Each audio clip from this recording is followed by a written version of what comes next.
Pushpa 2 premier షోకి సంధ్య theatre వద్ద జరిగిన తొక్కిసలాటలో రేవతి అనే మహిళ మరణించడం, తన కొడుకు శ్రీతేజ్ పరిస్థితి విషమంగా ఉన్న విషయం మనందరికీ తెలిసిందే. అయితే తెలంగాణ సీఎం రేవంత్ రెడ్డి గారు సాటర్డే రోజు అసెంబ్లీలో అల్లు అర్జున్ గారిపై కొన్ని వ్యాఖ్యలు చేశారు. అవేమిటంటే అల్లు అర్జున్ గారు థియేటర్కి వచ్చే ముందు ఎలాంటి పర్మిషన్ తీసుకోలేదని, అండ్ అలాగే అల్లు అర్జున్ గారు మూవీ చూస్తున్న సమయంలో అల్లు అర్జున్ గారిని చూడటానికి వచ్చిన అభిమానుల రద్దీ ఎక్కువగా ఉండడంతో జరిగిన తొక్కిసలాటలో మహిళ మరణించిందని చెప్పినా వెళ్ళిపోలేదని సీఎం గారు అన్నారు.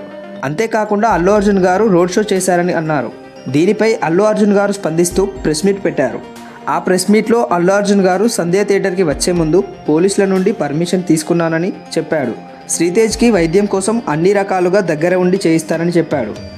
గత 20 ఏళ్లలో ఇలా జరగడం ఇదే తొలిసారని చెప్పాడు.